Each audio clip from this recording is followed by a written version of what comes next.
What's up, everybody? It is Jared with Capture the Magic, and in today's video, we are going to talk about something that I've talked about before, and every once in a while this rumor pops up that Universal is going to replace Marvel Superhero Island with some other property that they own, and I always say that they're not going to, that they're going to hold on to Marvel forever for, to me at least, very obvious reasons. And I'm not the only one that thinks this, and we have a video here from Great American Coasters, which we have reacted to some of their videos before, and this one is titled, Why Universal Will Own Marvel Forever.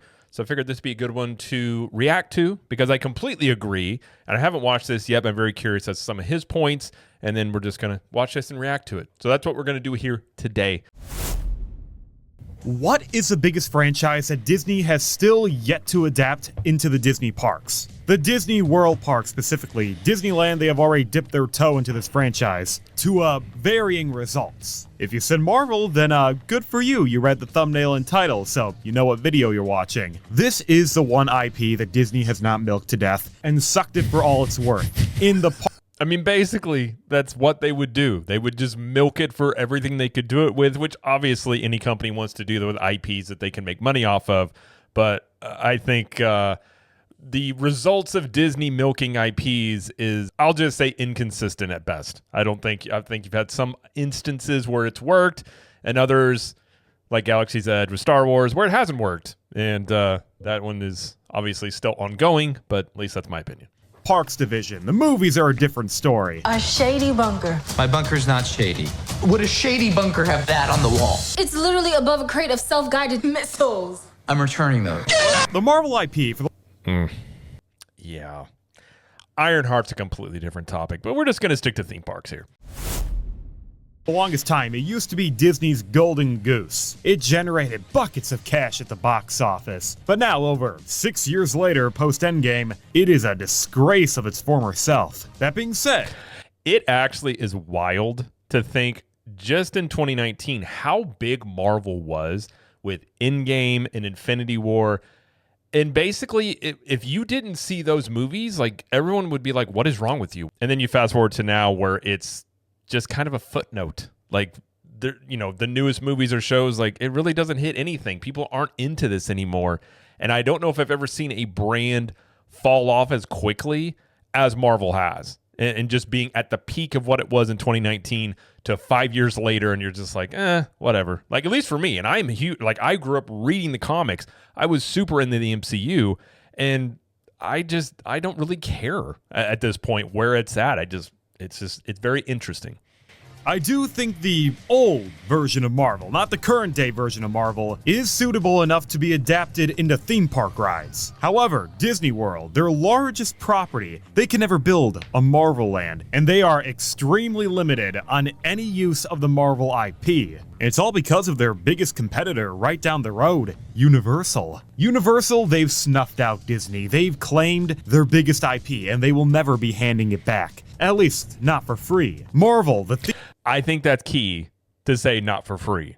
And I've heard people have rumors about Universal has been developing ideas for Superhero Island and all these different things, and they very well may have. It's very, very possible that they have developed ideas of what they could replace this land with. But I think what it really just comes down to is there is no way that Universal is going to relinquish these rights and just hand Disney something that they will use in their parks against them. I mean, it really just comes down to as simple as that.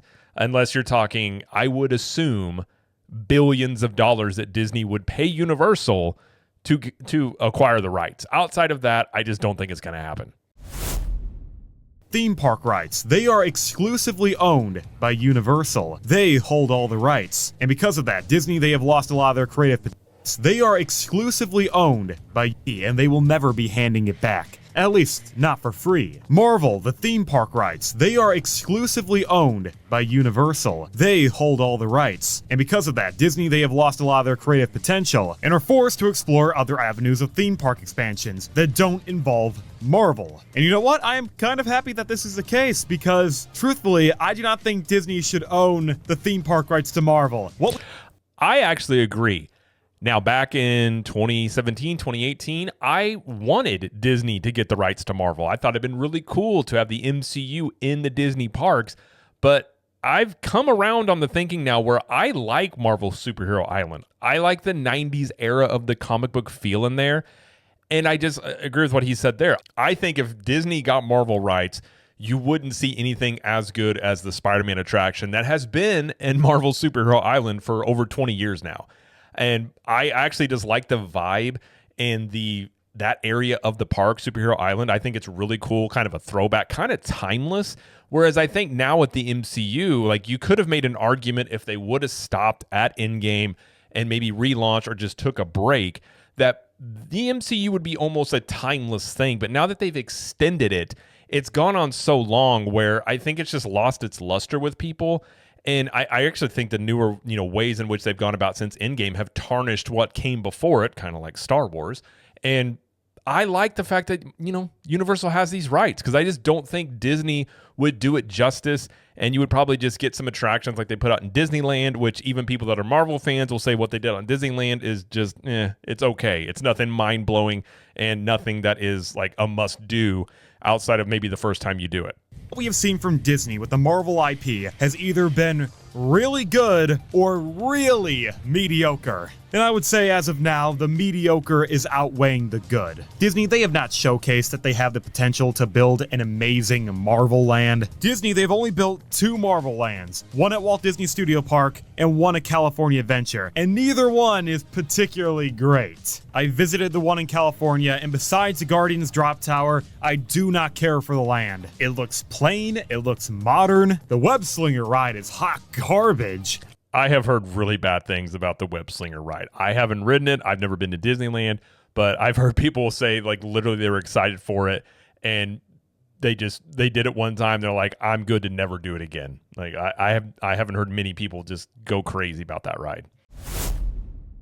I rode that one time and I got bored halfway through the ride. I did not want to go on it again. It is Disney's Fast and Furious equivalent. They dropped the ball on this attraction. Meanwhile, Universal, their Marvel Land, I love it. Their 2 flagship attractions, the Incredible Hulk and Spider-Man, they're both everything I want with the Marvel ride. The Hulk is an amazing supporting roller coaster at Islands of Adventure, and the Spider-Man attraction holds up really well, despite opening over 25 years ago back in the 90s. It really does. I remember going to Universal back when I was a kid and riding Spider-Man, and my mind was blown. I was like, holy cow, this thing's amazing. And given the fact that it's still around, they've updated it, but it's still one of those things when I'm in Islands of Adventure, I always go do Spider-Man, and I always enjoy it. Like our kids have come to enjoy it. Like it's a very good ride. It stood the test of time. And I don't think that Disney, if they had the rights, I don't think they would develop something as timeless and as much of a classic as the Spider-Man attraction you have at Islands of Adventure. And you'd probably get something like the Web Slingers attraction or what's the forthcoming, like they're using the Kuka arm to do some sort of dance thing over there. Like, I'm not really sure. It's some sort of Kuka arm-based attraction that's supposed to fly you around like Iron Man. I think we'd get stuff like that and not more of these like timeless attractions. The whole land, in general, is leagues better than what Disney did with the IP. Marvel Superhero Island, it may represent a different era of Marvel Comics, that retro 1990s comic book feel, but I would prefer this over that basic, bland Avengers campus that we got at Disneyland. Universal, they have built the better of the 2 Marvel lands. Even if there has been some rumors going around that Universal, they're going to take out Marvel Superhero Island and replace it with a new intellectual property, I don't see that ever happening. Because of one simple fact. If Universal, they keep Marvel Superhero Island, Disney, they can never fully claim the theme park rights. It's actually as simple as that. I mean, if Universal relinquishes these rights, Disney just inherently will get them, and then they will use against Universal in the Disney parks. Now, the argument can be made that whatever Disney would do would not be as good, or maybe at this point with Marvel, it wouldn't be a major draw. But on some level, it's still something that you would be handing your biggest competitor to use against you, and they're just not going to do it for free. Now, I'm sure there is a price tag on this. I've heard in the past there have been negotiations that have fallen through on this, because I'm assuming Universal probably has a number in mind, and they're just like, this is the number, and if Disney isn't willing to match that number, they'll just keep it in their parks. But I would also imagine at one point the price tag that you could have commanded for this was much higher, say in 2019 versus now, just because of how Disney has diluted the Marvel brand of what it was in 2019 to now. So that price tag that Disney is probably even willing to pay is probably lower now than it used to be. Universal, they can theoretically hold on to Marvel forever. It's no secret that Disney and Universal, they have a rivalry. They are competitors. Well, I was told on Twitter X that Disney and Universal aren't competitors and that there's no competition. And to suggest that they are competitors just means that you are a grifter that is, apparently just looking to create, infighting or something in the theme park. Well, I don't even know. Obviously, they're competitors. Like, if you have a business, somebody else has a business in the same market, you are a competitor. You can be friendly competitors, but you still want your company to do better than the other company. That is one thing I've seen float around on social media, and I never understand it. I love competition. I think competition is great for the consumer, but to act as if like they're not competitors, I just find a very silly argument that doesn't make a lot of sense.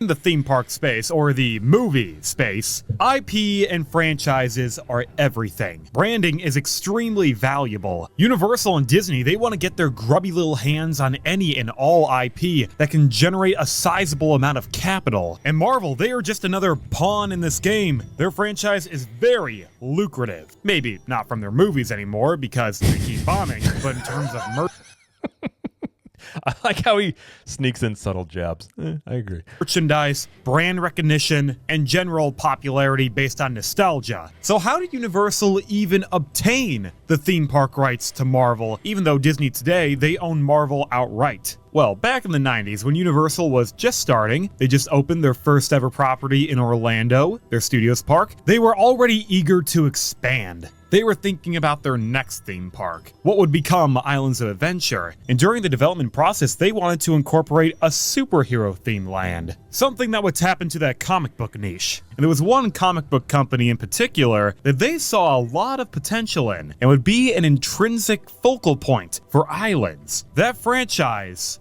was DC Comics, but they couldn't exactly get the rights to that, so they moved on to the sloppy Marvel at the time, because, well, they were cheap.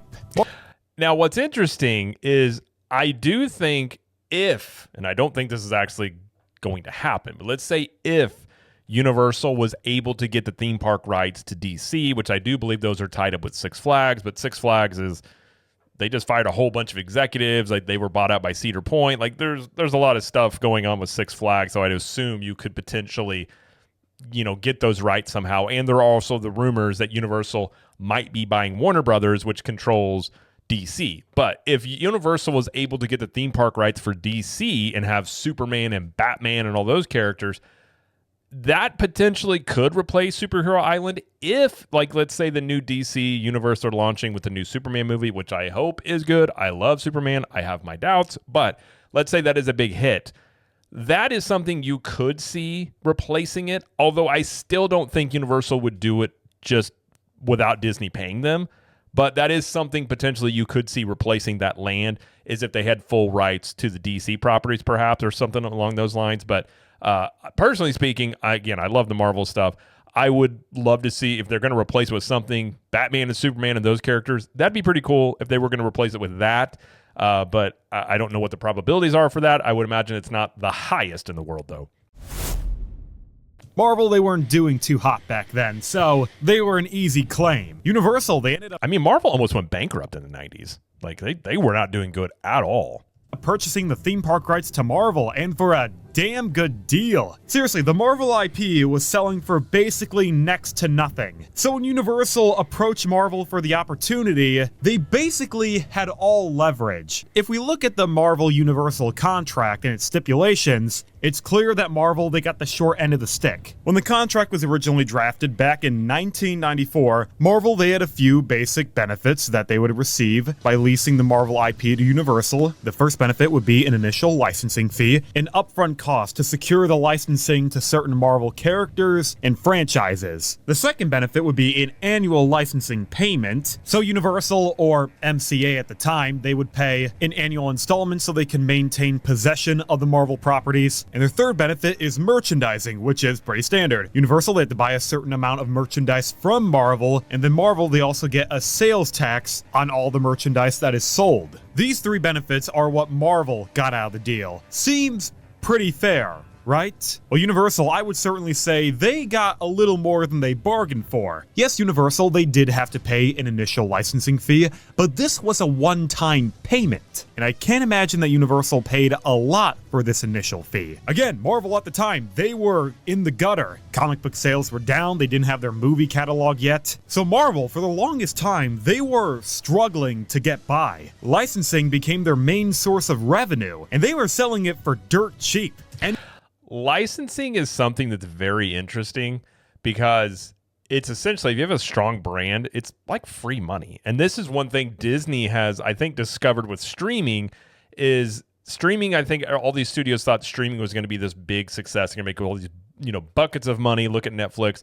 But back in the day with Disney, when they would have a movie come out, let's say it goes into theaters, then it goes to, used to be DVD rentals, whatever it is, but going streaming services. So it used to go to Netflix. Netflix pays Disney for the rights to do that. Well, now that Disney has Disney Plus, they put it on Disney Plus, and technically Disney takes money out of their left hand, puts it in their right hand, and says it made money, but they're not making as much money on licensing deals. But you even heard Bob Iger talk about they want to do more licensing deals because it is easy money.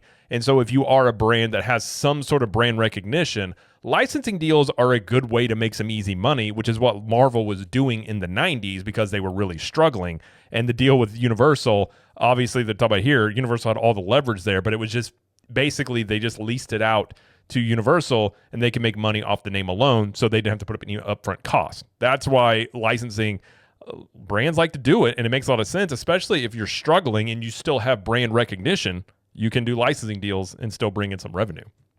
anyone who wanted the Marvel property, they can get it. It barely costed anything. You have to understand that Marvel back in the 90s, it was still seen as nerd and geek media. I mean, only losers read Marvel comics at the time, am I right? This was before Yeah, it was not a cool thing to read comics back in the day. Marvel actually became mainstream and more recognizable. So Universal, they probably got a steal on the down payment and the annual fees. And the thing is, Marvel, they can't change the annual licensing fee. It's set in stone. Even though Marvel is way more popular today than it was back then, that doesn't mean Marvel can change Universal's annual installments. They can modify it slightly to adjust for inflation, but at a fixed percentage. So it's not actually keeping up with inflation. So as time goes on, this Marvel licensing, it's going to be more and more financially profitable for Universal because the annual payments are going to get cheaper over time. But the real kicker to Marvel is how they can never get out of this contract, and therefore Disney can never get out of this contract. This agreement was drafted back in 1994, and Disney, they didn't acquire Marvel until 2013. So this agreement, it has seniority. It's a legacy contract, and there is no expiration date to this contract.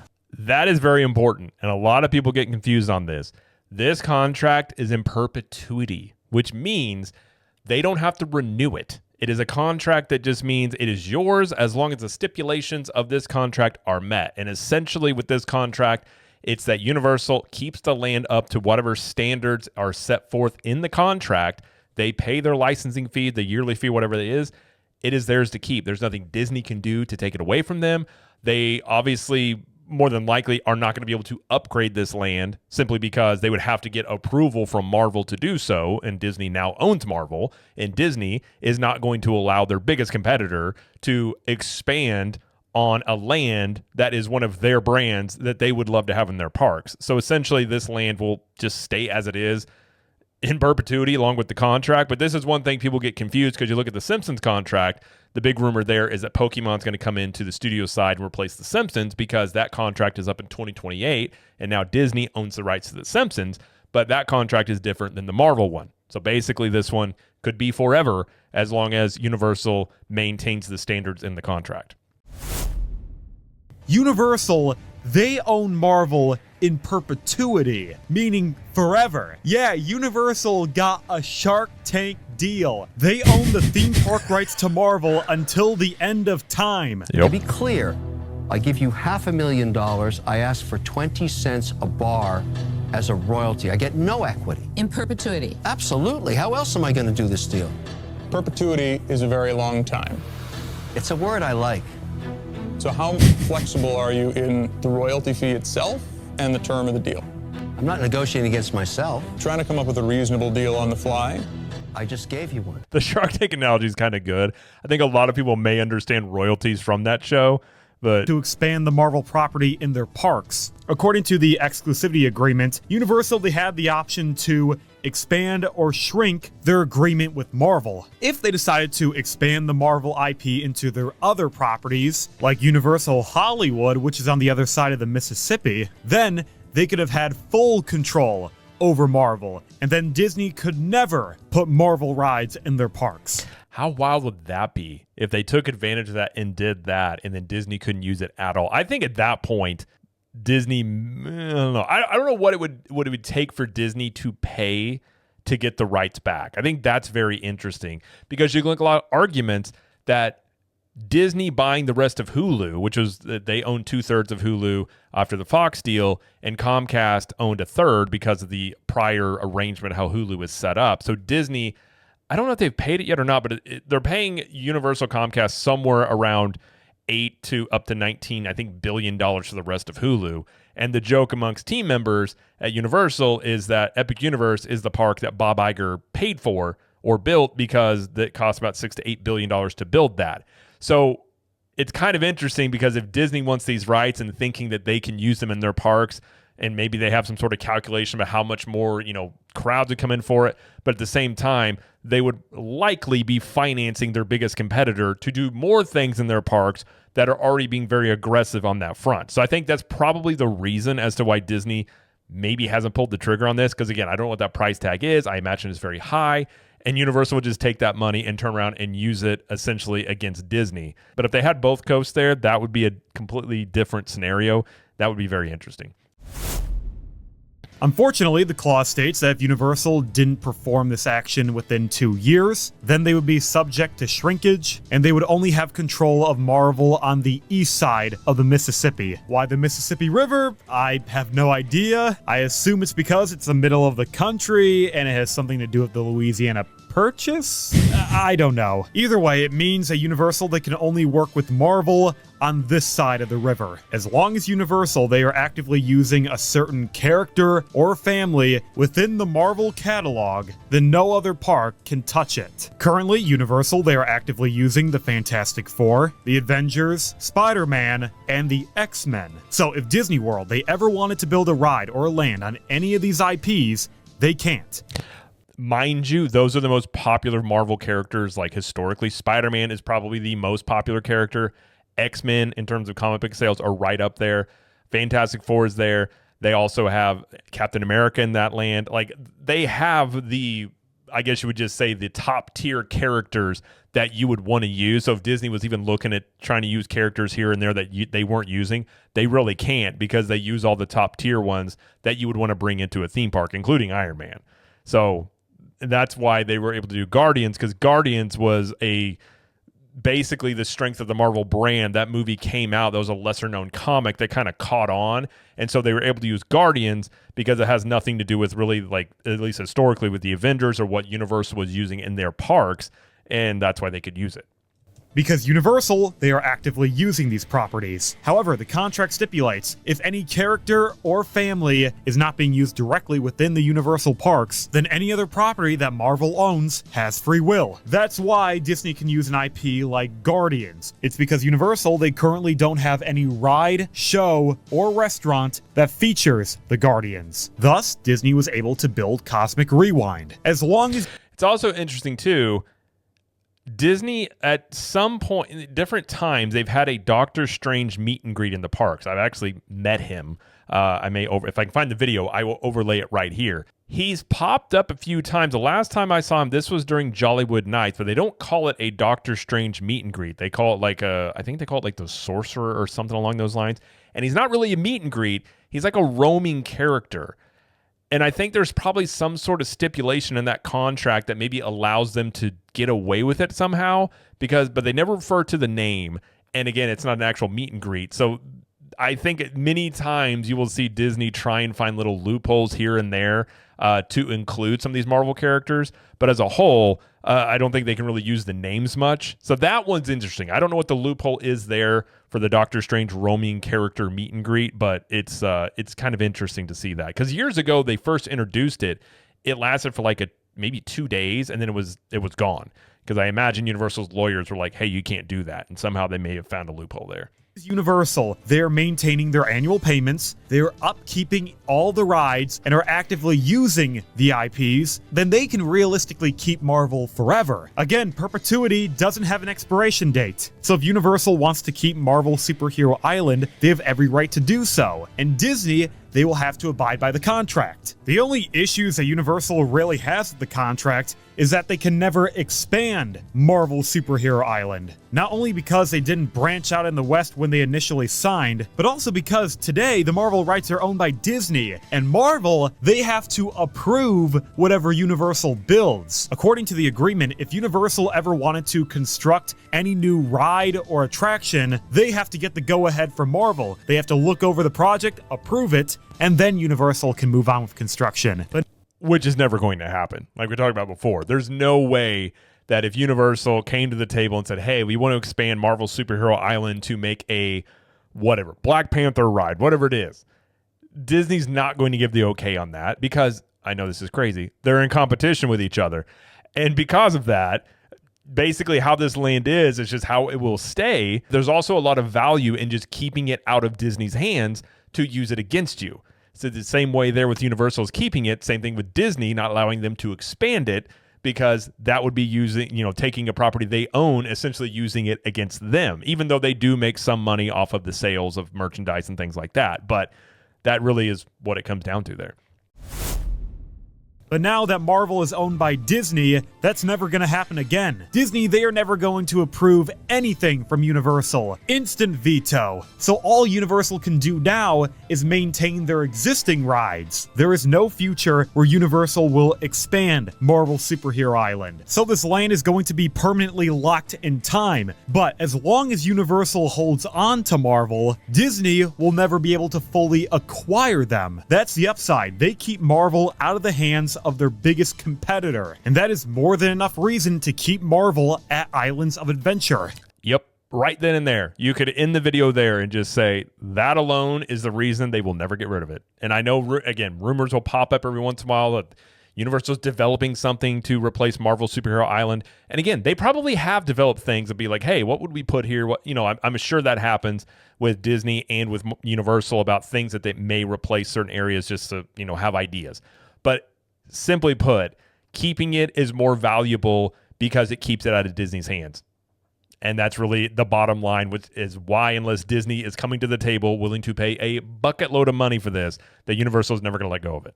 All they have to do is maintain the Hulk, maintain Spider-Man, and they're good as gold, and Disney can do nothing about it. Sure, they can find more loopholes and install some Marvel rides based on other Marvel characters, but who are they going to realistically adapt? The Thunderbolts, Asterisk, or the Eternals? Who cares about those characters?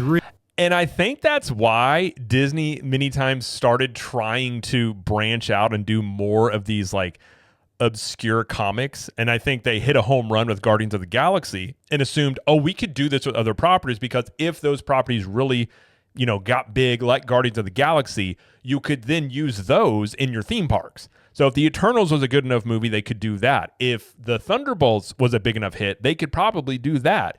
But given that these movies haven't caught on, nor a lot of these shows, it wouldn't make any sense to put it into their parks. I think that, I'm not going to say that is the reasoning as to why they've done some of these characters. I would assume that probably plays somewhat of a role in this, considering if they were able to get these characters of these movies to really, hit a home run out, they could turn around and put them into the parks. I think that, I don't know what percentage it would be, but I think it plays somewhat of a role. Universal, they have a royal flush. And if Disney truly wants the Marvel IP, then they're gonna have to pay through the nose. Because Universal, they're not gonna be giving up Marvel for pennies on the dollar. Wouldn't that be something if Disney paid to get the Marvel rights back? And in terms fund other Universal projects, essentially financing their biggest competitor? So I think that may be a little bit of a jab at the whole Hulu thing, because essentially, again, the argument is they paid for Epic Universe.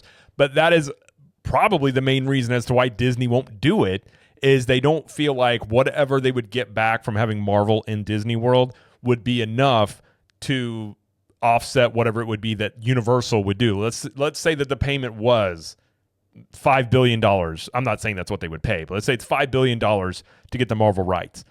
And Universal turns around and builds a bunch of new lands, expands Epic Universe, or whatever else they do with it that ends up having an impact on Disney. And let's also not forget, the reason that these two companies don't necessarily get along that well, when Bob Iger was trying to buy Fox, initially, I think they were going to pay $30 billion for it. And then Comcast kind of came out of nowhere and put a bid in of like $50 billion, which then Bob Iger upped the bid up to 70 some odd billion dollars to buy it. So essentially, Comcast and Brian Roberts cost Bob Iger and Disney to pay even more for the Fox deal than they would have had to. So they've cost them billions of dollars already, because I don't think Comcast actually wanted to buy Fox. I think they just did it to try and drive that price up, which, again, you're talking about corporate competition. That's just kind of what you do sometimes, but I think that's another reason as to why they may not have a lot of good faith negotiations necessarily all the time. That would be hilarious. Please, Disney, do it. I mean, you've paid a lot more for a lot less before. Might I remind you of your Fox deal where you stupidly paid $72 billion and you essentially got nothing out of it? I mean, seriously, what did they get out of that Fox deal? I mean, they're just now making Marvel movies that include those characters way after the peak of the MCU. You just now have Fantastic Four. They haven't even done dedicated X-Men movies. I mean, the biggest movie they've had to date of anything they've gotten from Fox is Deadpool and Wolverine, which that movie essentially was just a Fox movie with those old Fox characters under a Marvel banner because they bought the rights to it. It's funny. Like, it's nowhere near worth $71 billion that they paid for it. I mean, it's kind of crazy. You shouldn't have done that. Although if Disney doesn't want to pay the enemy, they could try the waiting game, where they hope that Universal will one day demolish Superhero Island in order to build a different land. But I don't see them ever doing that. Marvel is still a massive brand. If they keep Marvel, they will screw over their competitor, and there's not really much of a need to take out Marvel Land. This land holds up exceptionally well, and it's way better than any other land that Disney's created from Marvel. The only reason I think they might take out Superhero Island is if the Hulk goes past its service life and they don't feel like maintaining it anymore. I have a whole video explaining why I think that might happen, so if you're interested, go check that out. But they already redid the track of Hulk not that long ago. So it kind of already has a new ride system, I would assume, at least new tracks there. So, I mean, they could just do that again and just redo the whole track yet again. Because, again, I think it's worth it to keep the Marvel rights out of Disney's hand. Scenario where I think Universal would even consider taking out Marvel. And that's a big maybe. The upsides for Universal are just too great. Who knows how long this game of chicken will last, but sooner rather than later, I do believe that Disney will fold. Since today, Disney, I would argue, they're struggling to find IP to put in their parks. A company like Universal, it seems like they have endless possibilities on what they can build. But Disney, on the other hand, not so much. And that's because Disney as a company, they're very closed off. They refuse to work with outside companies that they do not directly own, which limits their options. And the things that they have built lands out of and bought, Star Wars, Galaxy's Edge, they haven't done great with. Because Galaxy's Edge, if you were to told 10 years ago, hey, or 20 years ago, you're going to get a Star Wars land in Disney World. The thoughts about Tatooine and Hoth and all these things that you could include in there. And then you look at Galaxy's Edge, which looks like a deserted sci-fi-ish desert town that just has a Millennium Falcon park there. At least to me, is a giant letdown. I mean, the potential of all the things you could have done in that land and what we got were very underwhelming, just to say the least. But he's right. They're not going to do any licensing deals like Universal does. The last one they did was for Pandora because they were reacting to Hogsmeade. But then with the Fox deal, they now have the rights to Pandora. But that was the last one they really did, was a licensing deal that they didn't directly own, which I don't think that they're going to do anytime soon. And the only rides or lands that Disney constructs today are derivative of a massive franchise or property. And you know what? Fair. That's reasonable. But remember, massive franchises are a dime a dozen. They're rare. It's hard to find successful movies or franchises. There's a reason why Disney is building an Encanto ride at Animal Kingdom, even though the Encanto movie only came out 4 years ago. It's because they don't know what else to build. They're just looking at the movies in their catalog and are picking the ones that did modestly well or are relevant enough. And one day... Which is also interesting. I've said this before. The one IP that I don't understand, as IP heavy as Disney is, that they don't do like an Arendelle. Like you look at the Cars expansion in Magic Kingdom, and I still contend like it's going to happen. They're going to get rid of the Rivers of America. I don't know what to tell you. That's just what they're going to do. They're going to put Cars in here. They're not going to do Radiator Springs. It's going to be some sort of weird dirt racing Cars thing, whatever. Arendelle in the Magic Kingdom, I think, would be a massive hit. And again, that property has made so much money, and they just have a ride in Epcot for it and a couple of other things. Like, that is one to me, like, not only they only choose their own IPs, but the selection of the IPs that they choose many times is also baffling. Like Cars, for instance. Like Cars, those movies they're not making any new Cars movies. Like I would argue whatever popularity there was for Cars, like it has definitely gone downhill since the last 10 years.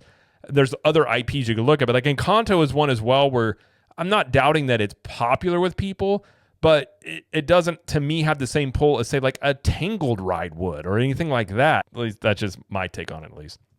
Disney, they're going to be out of IP. They're going to milk their franchises for all they're worth, even more so than usual, and they're going to end up having nothing left. Marvel is one of their biggest IPs, and they can't even use it. So it's only in Disney's best interest to get the property back. Or, they can make better movies, but that's not going to happen. So it's easier to pick a fight with Universal. Unfortunately, this whole situation just puts Marvel in the middle. This franchise may have a lot of potential, yet I don't see it flourishing anytime soon in the theme park space. Universal, they can't do anything more with Marvel. Disney can't do anything with Marvel in Florida. And the Disneyland version of Marvel is underwhelming. Seriously, why are the new rides going to Avengers Campus just Universal copies? The Thanos ride, that's literally... It's kind of what Disney does though right now, right? They just kind of take a cue from what Universal's doing and do it their own way. Yeah. Just going to be the Amazing Spider-Man Islands, a ride system that Universal has already been using for 25 years. And the Iron Man ride is a scaled-down version of the Forbidden Journey ride system with the Kuka arm. Brilliant, Disney, just brilliant. Keep copying Universal. It just goes to show who the true industry leader is. Completely agree. Obviously Disney has the market share. They're bigger, but it's very obvious when you look at the timeline that Disney has been following the lead of Universal. Universal came out with Hogsmeade and one of the first just insanely themed lands to a single IP. Then Disney does Pandora. Universal comes out with Diagon Alley. And then Disney announces Toy Story Land and Galaxy's Edge. I don't think you would have gotten these things in Disney parks if it was not for Universal doing what they've been doing. And now you look at what they're doing with Epic Universe. There's a lot of pressure on whatever Disney is going to build as the rebuttal to that. And we'll wait and see how those things turn out. But I think it's very obvious that Disney, from a creative standpoint, has been following in the footsteps of what Universal's been doing. And the Kuka arm ride out there in Disneyland is kind of funny because it literally, Universal's been using that for a long time. And they're just now doing it their own, version of it, I guess, with Iron Man or whatever. I don't think from what I've seen it's going to be as good as, say, Forbidden Journey or Monsters Unchained, but it's kind of funny. Either way, it seems like Disney and Marvel, they're never going to reach an agreement anytime soon. So for the next 10, 20, maybe even 30 years, Marvel's Superhero Island, it is here to stay. All Universal has to do is maintain the land, give it a new coat of paint every now and then, and there will never be a need to remove Marvel, just as long as they also maintain the Hulk. Again, go watch that video I made about this ride if you want to learn more.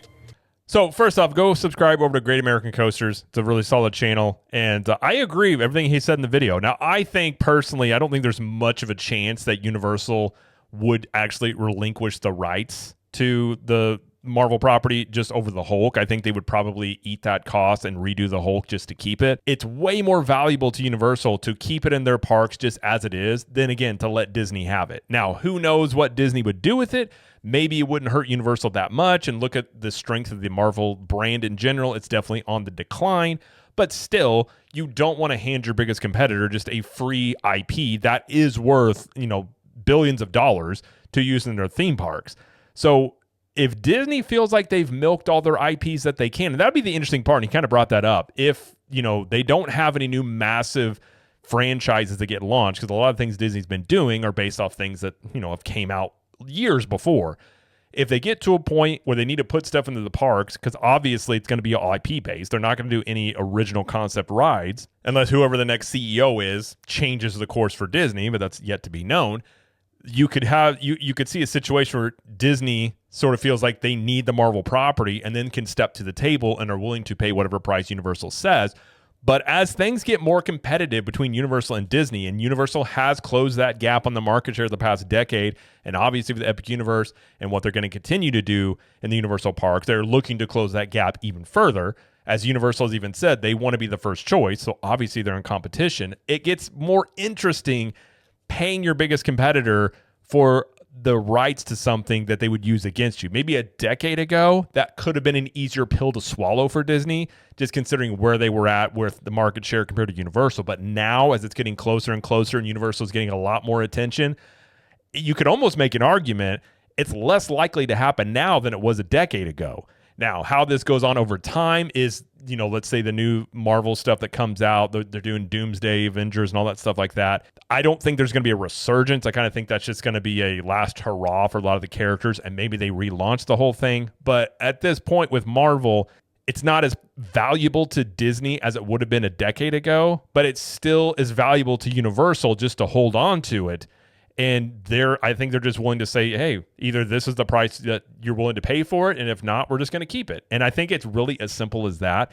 I don't think Universal gets rid of it anytime soon. Like I said, unless if they had a bigger property they can put in there that they would feel would make them more money, and maybe they felt that Marvel, at the point it's at, wouldn't hurt them as much if Disney got them. Because again, if Disney got the rights to it, you got to think, it'd probably take them a decade to put it into the parks. If they got the rights today, they're not going to build something that's going to be in the Disney parks 5 years from now. It would take them a long time. So it's one of those things that it might be a little bit of a bet or a little bit of a gamble by Universal if that were to happen. But I think that's the only scenario I could see where Universal gives up those rights. But personally speaking, seeing what Disney has done with the Marvel franchise out in Disneyland, seeing how the Marvel movies have been going the past few years, I'm good keeping it with Marvel Superhero Island and having, Spider-Man and these properties with Universal. But we'll have to wait and see, over the years, maybe something changes with this. But every so often you see this rumor floated out there, and every single time I always just say it is not going to happen. There's just no way outside of Disney writing a massive check for it that Universal is willingly going to give these up. It's as simple as that, I do believe. But I thought it was a really good video. So again, go subscribe over to Great American Coasters. And if you do, go comment over there. Tell them that we sent you over there, enjoyed the video, and he had some really good insights there. But either way, that's going to be it, though, for this video. If you like this video, please like it and subscribe to the channel, as we do lots of coverage here of Universal Studios, Epic Universe, Disney World, and pop culture. And let us know in the comments, do you think that Disney will ever get the rights from Universal for the Marvel properties in Disney World? And until next time, we will see you in the parks.